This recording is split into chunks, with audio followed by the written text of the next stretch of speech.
The message echoed across the stars, a desperate cry for salvation. To any who can hear us, we are the Elthari of Sionis Prime. Our world burns beneath the invasion of the Drakthar horde. Our defenses have fallen and our people are being slaughtered.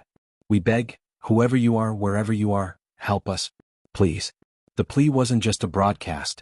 It carried layers of emotion encoded within its signal, resonating with an undeniable sense of despair. The Elthari, renowned for their advanced biotech and serene culture, had never before asked for aid. That fact alone shocked the galaxy. Responses were few and far between. Empires and coalitions acknowledged the message but declined to intervene. The Drakthar were too powerful, their wrath too destructive. Sionis Prime was already considered lost, a tragic but pragmatic decision. Except for humanity. The lonely decision. On Earth, the distress call reached the United Earth Nations Central Communications Hub in New Geneva. The humans, though relatively new to the galactic stage, had built a reputation for tenacity. They weren't the strongest species, nor the most advanced, but they possessed a peculiar resilience that the galactic community often underestimated. Admiral Rachel Tanis, commander of the Sol Fleet, reviewed the data with her team. The holographic projection of Sionis Prime showed a planet wreathed in flames, the intricate biostructures of the Elthari cities crumbling under relentless orbital bombardment. Reports of the Drakthar's atrocities, mass executions, forced labor camps, scrolled across the screen. "They're on their own," said one of her advisors. "No one else is moving to help." "They're afraid," Tanis replied, her jaw tightening. "And you're not?" Tanis didn't answer immediately. Instead, she stood and walked to the wide viewport, where the Earth's surface gleamed like a sapphire below. "Fear's irrelevant. This is about who we are." The UN Council deliberated for hours, weighing the risks of intervention. Humanity's fleet was still growing, its resources stretched thin. But in the end, the vote was unanimous. Arrival of the unlikely heroes. The Elthari were shocked when a response came. "This is Admiral Rachel Tanis of the United Earth Nations. We've received your distress call and are en route to Sionis Prime." "Hold on, we're coming." The Elthari High Matriarch, Lyrian, struggled to comprehend the message. Humanity? The species dismissed by the galactic powers as reckless upstarts? They were coming to aid Sionis Prime? Skepticism abounded. Some among the surviving Elthari Council suspected ulterior motives. Perhaps humans sought to exploit their technology or claim the planet's resources. Others, however, saw no choice but to accept their aid. When the first human fleet arrived in orbit, their arrival was far from subtle. The UN Resolute, a hulking battleship, led the charge, flanked by squadrons of sleek frigates and carriers. The Drakthar, who had been entrenched and unchallenged for weeks, scrambled to meet this new threat. Human ships engaged the Drakthar with ferocity, using tactics that defied conventional wisdom. Their smaller vessels darted between enemy formations, drawing fire away from larger ships, while precision strikes targeted the Drakthar's command vessels. The Elthari, watching from the ruins of their cities, saw a glimmer of hope for the first time in weeks. Groundside salvation. While the space battle raged, humanity's ground forces deployed to the surface. Captain Elias Markov of the 3rd Marine Division led his platoon into the outskirts of Elthariel, the planet's capital. The city was a haunting sight. Once a luminous forest of living structures, its organic spires now lay shattered, their bioluminescent glow dimmed. "Eyes up," Markov ordered, his voice low but firm. The Marines moved with practiced precision, their exosuits blending seamlessly into the scorched terrain. The first encounter with the Drakthar ground troops was brutal. Towering reptilian beings with heavy armor and cruel weapons, the Drakthar fought with ruthless efficiency. But the Marines didn't falter. Using superior coordination and advanced weaponry, they held their ground, securing an evacuation corridor for surviving Elthari civilians. Among the refugees was Kyrian, a young Elthari healer. She stared in astonishment at the humans, who fought with an intensity she had never seen. When one Marine took a plasma bolt to the chest, she instinctively rushed to his aid, her biotech skills saving his life. "You don't owe us this," Kyrian said to Markov later, her voice trembling. Markov's response was simple: "No one deserves to be abandoned. The galaxy watches." News of humanity's intervention spread like wildfire. The galactic community, safe in their distant strongholds, debated the implications. "They're fools," said one Aranthian diplomat during a council session. "The Drakthar will crush them and then turn their wrath on Earth." But others weren't so sure. "If they succeed," mused a Zarnathi scholar, humanity will have done what no one else dared. It will redefine their place among us. For the humans, none of this mattered. They weren't fighting for recognition or political gain. They were fighting for the L3, for the simple, stubborn belief that no species should face extinction alone. The battle deepens. The first day of the battle was a Pyrrhic success. The human fleet had broken the Drakthar's orbital dominance, and evacuation efforts were underway. But the cost was high. Half of the Resolute's escort frigates had been destroyed, and ground forces were stretched thin. Still, Admiral Tanis pushed forward. "We didn't come this far to give up now," she said during a transmission to her crew. The L3 believed they were alone. "We're here to prove they aren't." Her words ignited a fire in the human forces. Reinforcements were called in, and plans were made for the next phase of the campaign. The Drakthar would not be dislodged easily, but humanity was nothing if not relentless. As night fell on Sionis Prime, the humans and L3 huddled together in makeshift shelters, united by their shared struggle. The air was heavy with tension but also with something new: hope. The fight for Sionis Prime had only just begun. The dawn on Sionis Prime was surreal. In place of the L3's once vibrant bioluminescent forests and glowing cities were scorched ruins bathed in the eerie light of fires that refused to die. Smoke billowed into a sky that seemed to mourn alongside its people. Yet amid the despair, the rising sun revealed something else: humanity's relentless will to fight. A fragile alliance. The L3, though grateful for humanity's intervention, remained hesitant to place full trust in their unlikely saviors. High Matriarch Lyrian convened a council of surviving leaders in the remnants of a subterranean chamber, hidden beneath the ruined capital. Present were Captain Elias Markov and Lieutenant Kala Dre, representing humanity's ground forces. "Your arrival has given us hope," Lyrian began, her voice weary but resolute. "But hope is not enough to win this war. The Drakthar are relentless. They will adapt to your tactics and overwhelm you." Markov leaned forward, his exosuit humming faintly. "We've fought worse odds before. The Drakthar are powerful, but they're not invincible. If we combine your people's knowledge of the terrain with our firepower, we can turn this around." Lyrian's gaze hardened. "You don't understand. The Drakthar are not just conquerors, they are destroyers. They take what they want and leave only ashes behind. You may win battles, but the war will consume you." Kala spoke up, her tone firm but empathetic.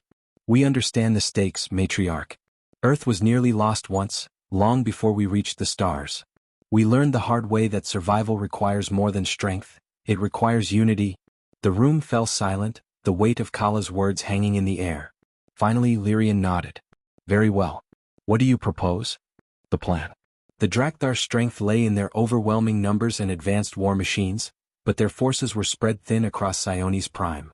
Intelligence gathered by human drones revealed a critical vulnerability: the Drakthar's main command hub, a fortress nestled within the planet's largest mountain range. "This isn't just a command center," explained Lieutenant Kala during the briefing. "It's their logistical heart. Take it out and their forces on Sionis Prime will collapse." The plan was bold. A combined force of human marines and L3 resistance fighters would infiltrate the mountain range under the cover of night. While the main human fleet staged a diversionary assault on the Drakthar's orbital reinforcements, the ground team would disable the command hub. "It's a long shot," Markov admitted to the assembled troops. "But if we don't take this chance, the Drakthar will grind us into dust." Through the shadows. The journey to the mountain range was harrowing. The combined strike force moved through dense forests turned to ash, navigating around Drakthar patrols and automated sentry drones. L3 bioluminescent mapping technology helped guide the way, while human recon drones scouted ahead. Tensions ran high as humans and L3 worked side by side. Many of the L3 had never seen a human before the invasion, and some found their blunt, aggressive mannerisms unsettling. Conversely, some humans struggled to trust their L3 counterparts, who seemed fragile and unaccustomed to the brutality of war. But as the mission progressed, those barriers began to crack. In one instance, a young L3 scout, Kyrian, saved a human marine from a hidden plasma mine, her swift reflexes and knowledge of the terrain proving invaluable. In another, Sergeant O'Neill risked his life to pull an injured L3 soldier to safety during a Drakthar ambush. "We're in this together," O'Neill said gruffly as he applied a field dressing to the soldier's wound. "You keep us alive and we'll do the same for you." The assault begins. The strike team reached the outskirts of the Drakthar command hub as night fell. The fortress loomed ahead, a monolithic structure carved into the mountain, bristling with weapon emplacements and shielded by layers of energy fields. Drakthar soldiers patrolled the perimeter, their glowing eyes scanning the darkness. Markov crouched behind a boulder, studying the fortress through his visor's tactical overlay. We've got one shot at this. Once we're inside, we'll split into teams. One takes out their communications, the other sabotages their power grid. Lyrian, who had insisted on joining the mission despite her advisor's protests, placed a hand on Markov's shoulder.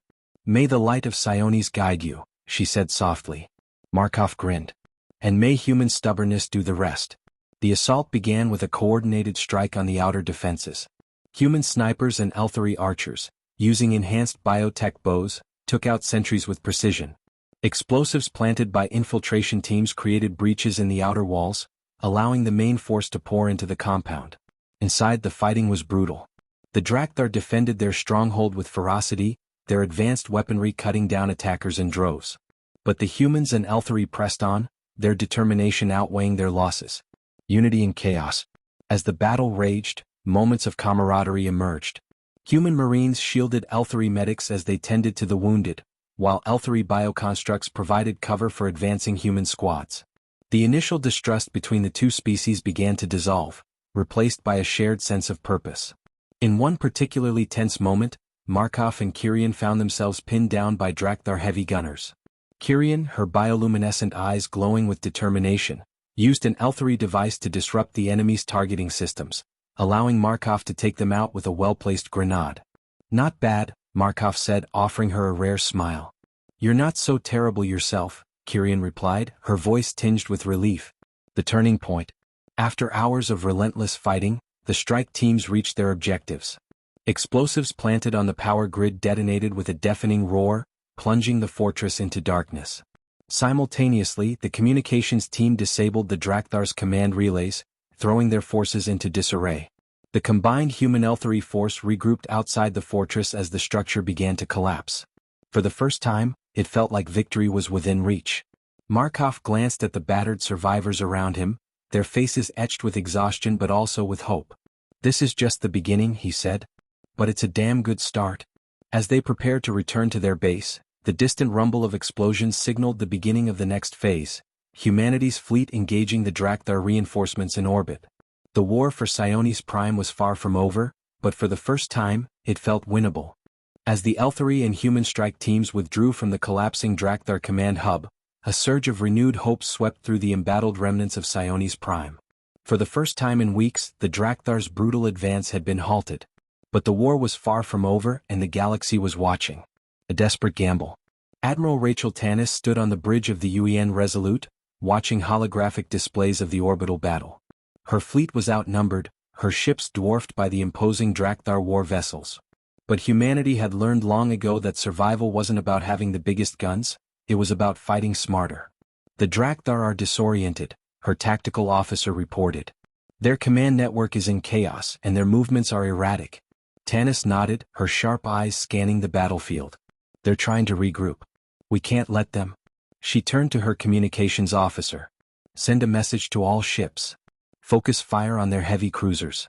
Cut them off from their smaller vessels. And get me a channel to the ground team. I need to know if they've secured their fallback point. Rebuilding the front line. On the surface, Captain Markov and Lieutenant Kala Dre were already preparing for the next phase. The destruction of the Drakthar command hub had bought them precious time, but it also painted a target on their position. The Drakthar won't take this lightly, Kala said, pacing in the makeshift command center. They'll retaliate with everything they've got. Markov nodded, checking the charge on his plasma rifle. Let them come. They're off balance and they know it. If we hit them hard enough, they'll crumble. High Matriarch Lyrian entered the room, flanked by Kyrian and several other Elthari leaders. Despite her exhaustion, she carried herself with dignity. Your tactics have given us hope, she said, addressing Markov and Kala. But hope alone won't win this war. We need to take the fight to them. Kala raised an eyebrow. You're suggesting an offensive? Yes, Lyrian replied firmly. The Drakthar rely on fear and overwhelming force. If we can disrupt their supply lines and isolate their forces, we can turn the tide. Markov exchanged a glance with Kala. It's risky, he said. But it might be our best shot. The alliance grows stronger. The days that followed saw a remarkable transformation. Elthari engineers and biotechnologists worked alongside human soldiers and technicians, blending their knowledge to create new weapons and defenses. L3 biotech drones, once used for peaceful exploration, were retrofitted with advanced human targeting systems, turning them into agile combat units. Human exosuits were upgraded with L3 energy shields, providing soldiers with greater protection against the Drakthar's plasma weapons. The cooperation extended beyond technology. L3 warriors, inspired by humanity's fierce determination, began adopting new tactics, combining their natural agility with human-style guerrilla warfare. Similarly, human soldiers learned to use the L3's intuitive understanding of their environment, gaining a tactical advantage in the planet's treacherous terrain. Kyrian became a symbol of this alliance. Her bravery during the assault on the command hub had earned her the respect of the humans, and she quickly became a bridge between the two species. Her knowledge of L3 biotech and her growing bond with Markov helped to solidify the fragile trust between their people. The Drakthar's counterattack. The Drakthar did not take their defeat lightly. Their fleet, though weakened, regrouped and launched a ferocious counterattack. On the ground, their forces intensified their assault, targeting human L3 strongholds with relentless precision. One such stronghold was the newly fortified base near the ruins of Elthariel. Markov's Marines and L3 fighters prepared for what they knew would be a brutal battle. "They're coming," Kala said, watching as a massive Drakthar war machine lumbered into view. It was a towering construct, bristling with weapons and protected by impenetrable shields. Markov tightened his grip on his rifle. "Then let's show them what happens when you push us too far." The battle that followed was unlike anything Sionis Prime had ever seen. Human and L3 forces fought side by side, their combined strength turning the tide against the Drakthar. Kyrian led a team of L3 scouts on a daring mission to disable the war machine's shields, while Markov and his Marines held the line against waves of Drakthar soldiers. The turning point. The breakthrough came when Kyrian and her team, using a combination of L3 biotech and human explosives, succeeded in disabling the war machine's shields. Markov's Marines seized the opportunity, launching a coordinated assault that brought the towering behemoth crashing to the ground. Cheers erupted across the battlefield as the Drakthar forces began to retreat. For the first time, the invaders seemed vulnerable. High Matriarch Lyrian, watching from a safe distance, allowed herself a rare smile. "Perhaps there is hope after all," she murmured. A message to the galaxy. The victory at Elthariel sent shockwaves through the galaxy. For too long, the Drakthar had been seen as an unstoppable force. Humanity's intervention and the resilience of the Elthari had shattered that illusion. Across distant star systems, species that had once ignored the Elthari's plea for help began to reconsider their stance. Messages of support trickled in and alliances began to form. On Sionis Prime, however, the battle was far from over. The Drakthar still controlled vast swaths of the planet, and their fleet remained a formidable threat.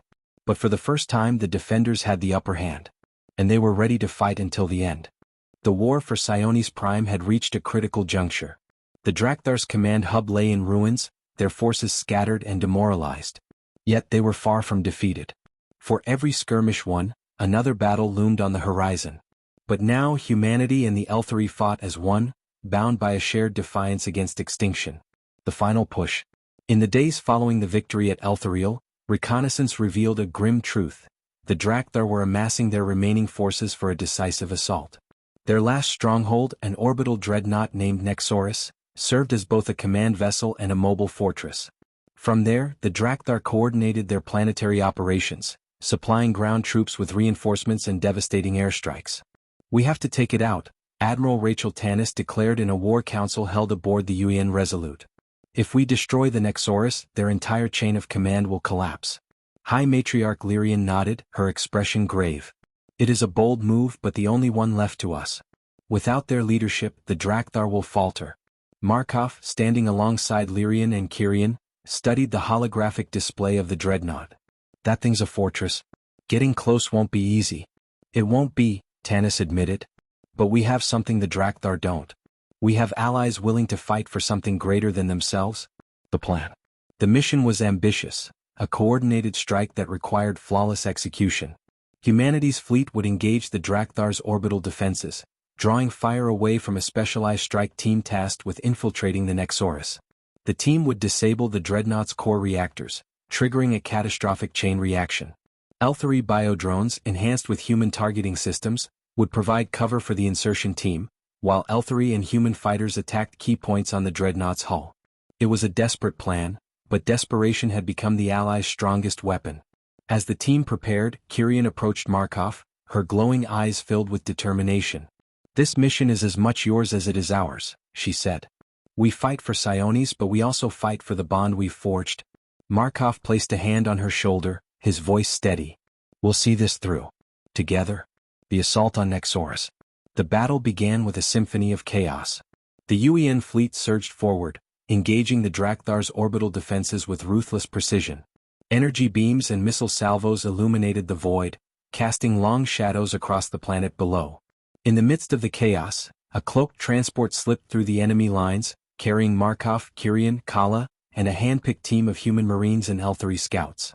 The tension inside the vessel was palpable, but the resolve was unwavering.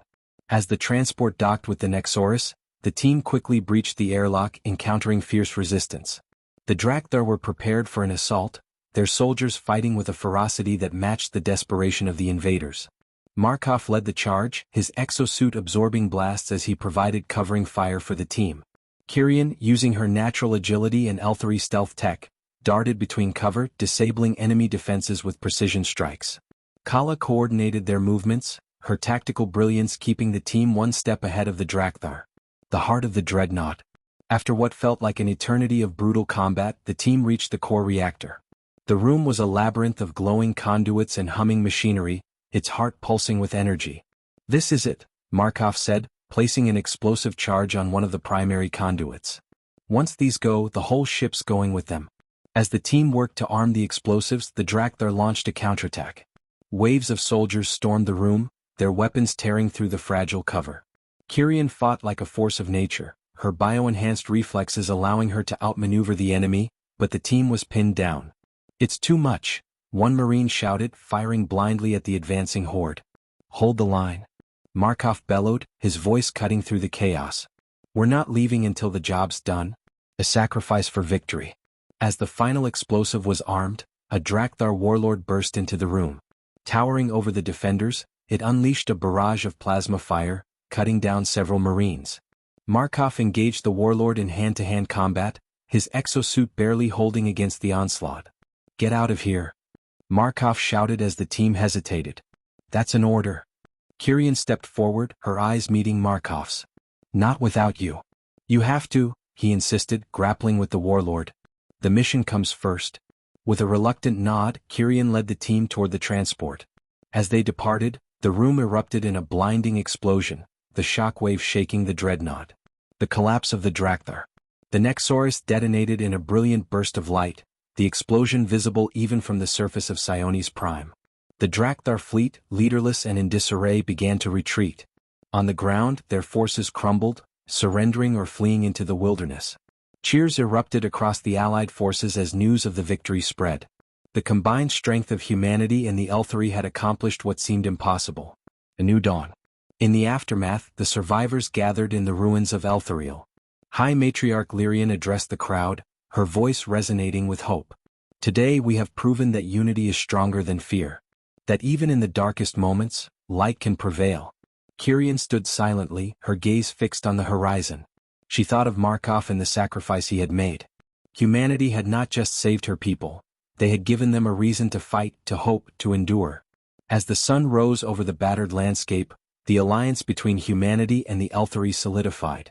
Together they began the arduous task of rebuilding, vowing never to let the darkness return. And across the galaxy, the legend of the humans, the Deathworlders who had answered a cry for help, spread like wildfire. It was a story of resilience, of unity, and of the indomitable spirit that refused to bow to despair.